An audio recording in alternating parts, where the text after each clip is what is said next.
Bom dia, sejam todos muito bem-vindos e muito bem-vindas a mais esse vídeo do In Residence. Eu sou Igor Campos. E eu sou Suiene Aracaki. Nós somos os fundadores do In Residence. E aqui, nesse canal, a gente fala sobre três pilares: gestão, produção e marketing. E tudo isso baseado na nossa experiência, do nosso dia a dia, do nosso cotidiano, do que deu certo, do que deu errado, porque a gente acredita que quando a gente concentra as nossas energias naquilo que a gente tem controle, a gente constrói os nossos resultados.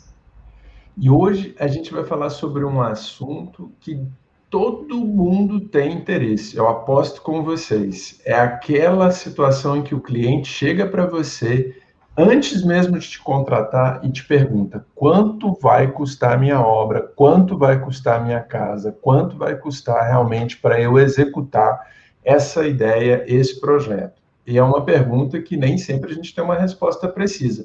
Mas hoje a gente vai compartilhar com vocês algumas dicas para você evitar de cair na armadilha da expectativa do seu cliente e da realidade de quanto isso de fato vai custar. Será que dá para a gente prever o que vai acontecer no nosso mercado? Talvez os especialistas na área eles consigam ter uma noção do que virá, né, a acontecer. Mas será que a gente que está no mercado da construção civil, será que a gente consegue fazer essa previsão? E mais, passar essa previsão para o nosso cliente?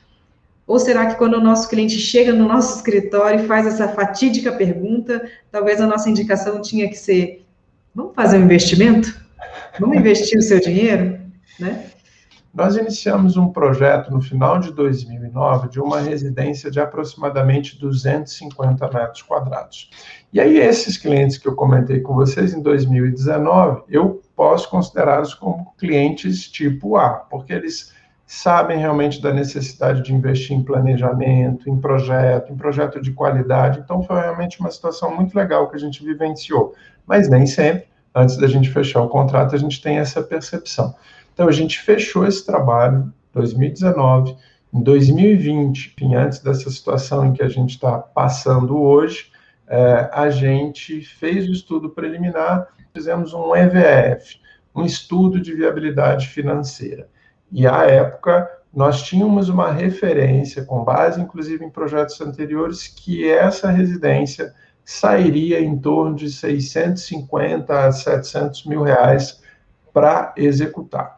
Perfeito. Fomos desenvolver o projeto durante o ano, praticamente desenvolvendo projetos complementares, instalações, equipamentos, todas as informações necessárias. Chegamos agora ao final do trabalho, né? A gente finalizou isso no início desse ano e pedimos para que um orçamentista nos auxiliasse para fazer um orçamento detalhado, com o projeto executivo todo pronto, para que a gente pudesse ter realmente com precisão os valores necessários para executar a obra. Então, pasme, a gente chegou a R$ 1.100.000. Então, praticamente R$ 400.000 de aumento em função de tudo que a gente está vivenciando. E é óbvio, não tem como a gente prever isso, não tem como a gente, de alguma maneira, colocar essas questões e dizer para os nossos clientes o valor preciso. Então, dica número 1, cuidado com essa armadilha para vocês não se comprometerem com valores específicos do custo do metro quadrado. Vamos falar um pouquinho sobre o CUB, Suiene, que é uma outra Vamos armadilha. sim. Que na verdade talvez seja uma das maiores armadilhas que a gente tenha nesse sentido, né? Porque afinal de contas, o CUB, o custo unitário básico, ele está disponível, é uma informação disponível na internet. E provavelmente o seu cliente, o nosso cliente, ele vai colocar no Google quanto custa o metro quadrado de obra, né? Porém, o que o cliente não sabe e que a maior parte dos arquitetos também não sabe e deveria saber é que o CUB desconsidera uma série de elementos que são necessários para você chegar ao final da obra. E olha, o CUB não considera projetos complementares, o CUB não considera nenhum tipo de equipamento, o CUB não considera Projeto iluminação, arquitetônico, né? Não não considera. considera projeto de arquitetura, não considera, por exemplo, o ar-condicionado que seu cliente quer que tenha no quarto dele, não considera a iluminação que o cliente quer que tenha, não considera marcenaria, não considera mobília. E aí, a gente estava até comentando antes da gente entrar aqui na live, que isso é uma baita sacanagem, né? Porque, poxa, o seu cliente vai ficar satisfeito se você entregar a obra dele no final e não tiver iluminação? Se não tiver cadeira para ele sentar? Se não tiver o ar-condicionado que ele tanto sonhou no quarto dele, para ele dormir fresquinho no verão? Cara, ele não vai ficar feliz, porque ele não vai considerar que isso seja uma obra concluída. E o CUB não considera esses elementos. Como que você explica isso para o seu cliente, né? Porque isso gera uma falsa realidade, né? Um falso embasamento. Porque ele, na hora que ele olha aquele valor do CUB por região, ele vai falar, puxa, bacana, eu dou conta de construir. Só que não, né? Porque todos esses outros elementos são necessários para a gente chegar ao final da obra com o resultado que ele almeja.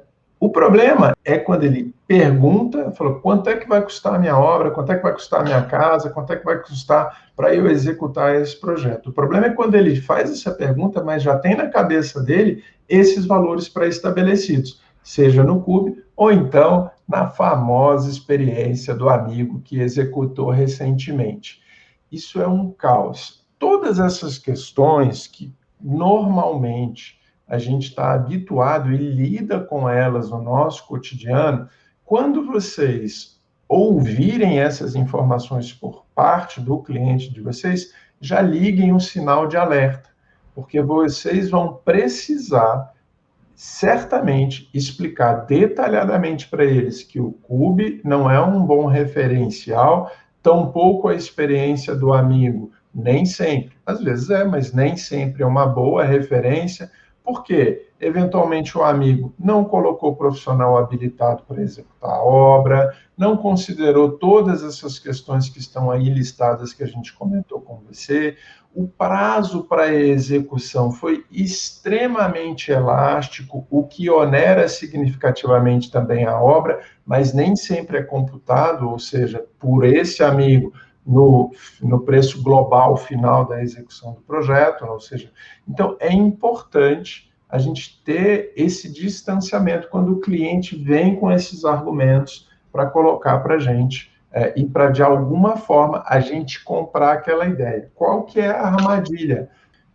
Que a gente sabe que o valor não vai ser aquele que ele estava realmente esperando, a expectativa dele e a realidade a gente sabe que é outra, você vai cair numa armadilha, vai chegar para você e vai dizer, poxa, mas ficou muito fora do meu orçamento. E aí? Você vai se sentir no dever de revisar um projeto se você não tiver tomado uma série de cuidados até chegar à fase final do trabalho, né? Olha, só para complementar aqui a informação, eu acabei de olhar, de puxar aqui o valor do CUB do Centro-Oeste, abril, fechou em 1.501,75. Não dá para construir. O cliente chega com umas referências no nosso escritório, que são as referências de alto padrão, de alto para altíssimo padrão. E, cara, beleza, legal, o cliente é a ambição pessoal, né? E a ambição no bom sentido, né? Não é no sentido ruim, não. Mas ele chega com uma referência de altíssimo padrão. Só que ele chega com um valor referencial, né, de custo de metro quadrado, que é de baixíssimo padrão, né? Ou seja, existe uma diferença, um abismo entre a expectativa e a realidade. Esse que é o grande problema. E aí, por que a gente está trazendo esse assunto para vocês? Porque imagina, por exemplo, e a gente vem passando por isso nesses últimos meses, né? Do cliente chega com uma expectativa de investimento, a gente está passando por uma situação atípica, né? Na nossa economia, na economia mundial. Consequentemente, a gente teve aumentos muito grandes de custo de material, de mão de obra. Um projeto residencial ou projetos comerciais, né, de grande porte, eles têm uma duração muito grande, tanto para a elaboração do projeto, de arquitetura, como complementares, compatibilização de projeto, né, a parte de orçamentação, que é a viabilização, até chegar no final da obra. O prazo é um prazo muito grande. Como é que a gente consegue garantir o valor inicial numa economia que está com uma variação muito grande?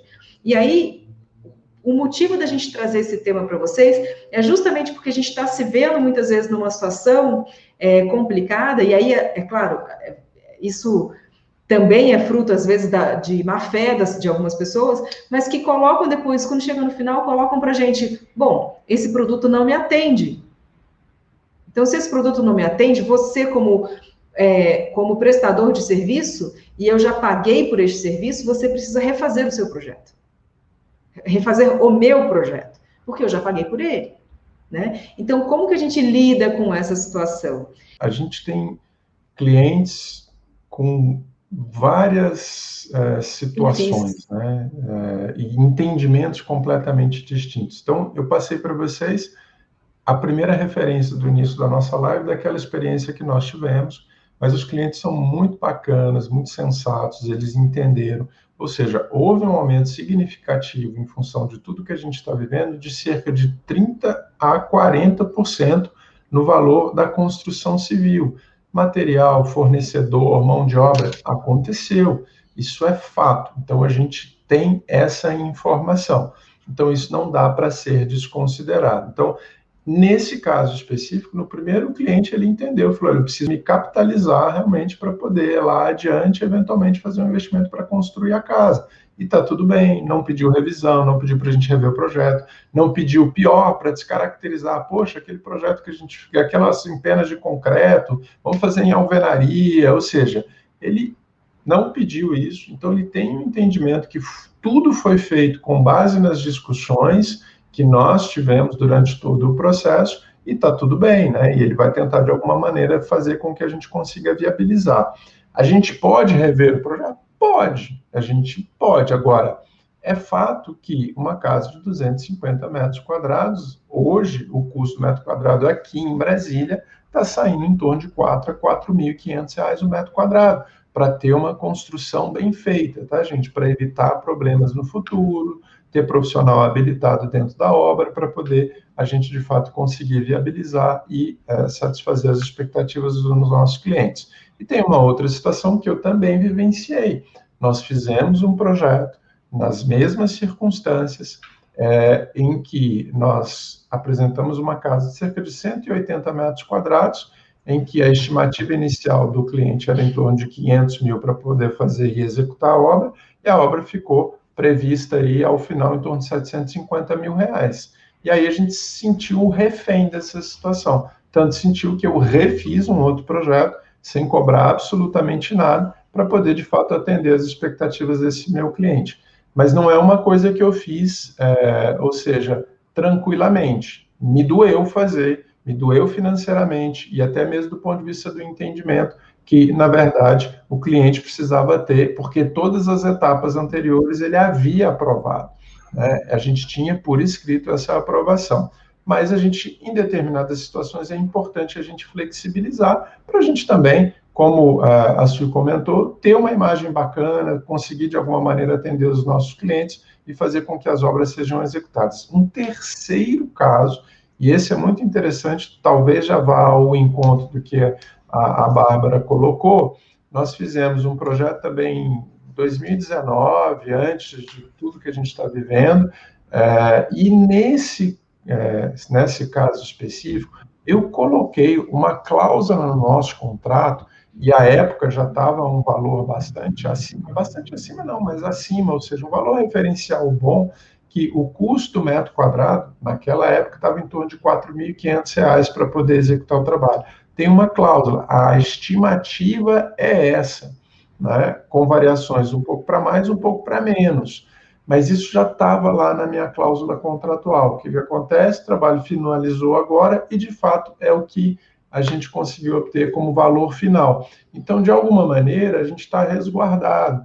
Então, isso é importante a gente fazer essas previsões. Acho que essas experiências que a gente está compartilhando com vocês vão servir de input para vocês, de alguma forma, ir costurando no contrato. Primeiro, não se responsabilizar por orçamentos, né? Até porque tem uma outra situação, né, Sui? É o que a gente estava falando, que a Sui comentou com vocês, do tipo, o cliente tem umas referências que ele traz, né, que são de alto padrão, mas o que ele tem de investimento para construir, infelizmente, não chega àquelas referências estabelecidas por ele. E a gente fala, e às vezes ele não aceita, às vezes ele não tem ou ele não acredita, enfim, uma certa veracidade nas informações que a gente está passando para eles, ou ele acha que vai conseguir fazer, então ele pede isso, ele pede mais aquilo, ele pede mais aquilo outro, e vai criando uma cascata, né? Enfim, a gente pode até falar um pouquinho do nosso próximo slide, que é a tríade de projeto, né? Exatamente. Que, na verdade, em nenhum momento a gente desconsidera o investimento financeiro do cliente, ao contrário.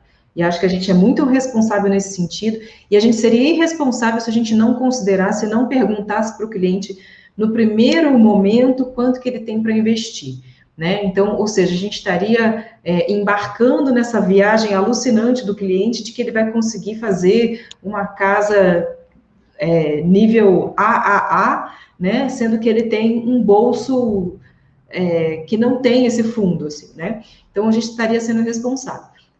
Desde o começo, da primeira abordagem que a gente faz, né, com o cliente, a gente já conversa com ele sobre a tríade, né, que a gente fala bastante a respeito da tríade, desse tripé que sustenta e orienta todo o nosso processo de produção. Então, a tríade é composta por esses 3 elementos de investimento, né? Então, a gente pergunta para o cliente quanto que ele tem para fazer de investimento, qual que é o desejo, a expectativa financeira que ele tem, quanto que é a área de intervenção, qual o tamanho da área de intervenção, da área de construção, seja projeto do zero, seja reforma, às vezes a reforma sai até mais cara, dependendo de como for, né? Então, a gente procura relacionar investimento com a área de intervenção, com o design ou a solução técnica, né, que a gente vai propor para o projeto em função da área e em função do investimento.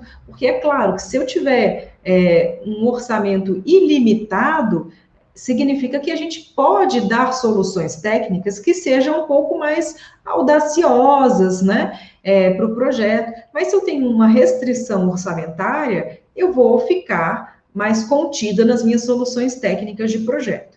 Então, desde o princípio, a gente já conversa com o cliente, já apresenta para o cliente a relação que esses 3 pontos estabelecem e que nos orientam do começo ao final do projeto, para que a gente tome decisões desde o começo do projeto que estejam alinhadas, por exemplo, com a expectativa financeira. Então, isso é uma das abordagens que a gente faz para a gente tentar, né, ter um pouco mais de controle em relação ao investimento.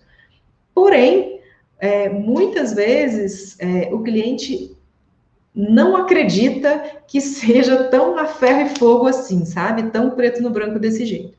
Tentem buscar informações da prática, né? Por isso que é importante vocês praticarem e estarem realmente cercados de pessoas que estão com a mão na massa, estão executando, etc. e tudo mais. O valor de R$ 4.500 aqui que a gente colocou é valor que a gente tem de mercado, que a gente sabe que um colega está executando, que um outro, uma obra que a gente já fez. Eu estou falando 4 mil, a gente tem uma casa que vai começar agora que está em torno de 3.800, 3.800, 4.500, é uma boa referência para a gente ter. Um pouquinho para mais, um pouquinho para menos, né? Mas não dá para dizer que vai dar para sair por R$ 2.500 metro quadrado, porque não vai acontecer. Não tem como, né? Não tem como a gente, de fato, fazer essa previsão. E, respondendo também ao Eduardo, não está incluso o projeto. Eu acho que, ou seja, quando a gente fala de R$ 4.500 metro quadrado, é o valor da construção. E é importante vocês terem alguns reflexos, tá? Se o cliente fala assim, mas R$ 4.500 está incluso aí marcenaria? Não está incluso. Não Mobília. Mobiliário, não. Mas, cara, não tenham dúvidas em dizer não. Tá? Por quê? Pode ser que ele consiga fazer uma marcenaria? Pode. Ele até às vezes consegue embutir nesse valor. Mas se vocês se comprometerem e disserem que dá para fazer e ficar mais alto, ele vai ficar insatisfeito. Se vocês disserem que não e ele ainda conseguir embutir, o máximo que ele vai chegar para você, ele vai falar assim, você errou, eu consegui fazer. Maravilha, porque o teu objetivo está lá, o negócio vai ser construído, não tem problema, e ele vai ficar feliz, porque ele acertou e, eventualmente, você errou nesse sentido. Então, paisagismo, não incluam paisagismo, porque o paisagismo, assim, até o projeto, que também não deve ser incluído nisso, é um projeto relativamente barato. O projeto é barato. Agora, a execução do paisagismo vai depender das espécies, né? Ou seja, do grau de maturidade, se são plantas mais novas, mais velhas, pequeno, médio porte, o que você vai colocar, e tudo isso tem um impacto muito grande. Então, tentem restringir a construção civil. Materiais de qualidade, de bom acabamento, nada luxuoso, nada realmente de ostentação, e que, de fato, consiga atender as expectativas do cliente de vocês nesse sentido. Então, por isso que a gente, desde o início do projeto, a gente aborda essa questão financeira, para a gente não entrar numa viagem louca com o cliente, né? E a gente vai colocando todos esses argumentos para ele ao longo do processo. Cada vez que a gente faz uma apresentação, uma entrega intermediária, e a gente recebe a aprovação do cliente, a gente sinaliza para ele em que pé que as coisas estão, né? Justamente para que a gente esteja alinhado com a expectativa financeira. E quando a gente entra no executivo, todas essas questões de escolha de revestimentos, de louças, metais, acabamentos, isso também precisa estar discutido para saber se cabe no bolso do cliente, né? Para a gente também não ter retrabalho depois. Então, a gente tenta abordar isso desde o começo. Agora, tem um outro ponto que é importante, que é a questão contratual, né? Então, a gente também pode se resguardar no contrato? Sim, a gente pode ter cláusulas lá no nosso contrato, justamente para que a gente, desde o começo, a gente pontue isso tudo para o cliente, né? Então, a gente até na live da semana retrasada, a gente falou, olha, junto com o advogado, a gente falou, leia o contrato junto com o seu cliente, deixe tudo transparente, o processo todo muito honesto, tudo em aberto, para que não haja dúvida de nenhuma das partes.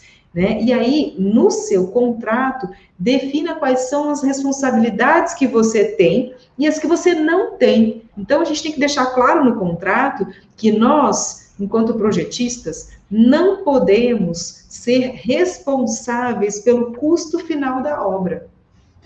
A gente vai orientar o projeto para que esteja dentro do bolso do cliente, mas a gente não pode ser responsável pelo custo final da obra. Imagina, gente, se a gente tivesse começado a fazer um projeto, né, final de 2019, um projeto de uma casa, para ele começar a ser construída agora meados ou final de 2021, com um orçamento inicial de X, a gente não tem como garantir isso. Só no ano passado o aço subiu 3 vezes no segundo semestre. Então, assim, é complicado isso, né? Você não pode ser responsável por isso, né?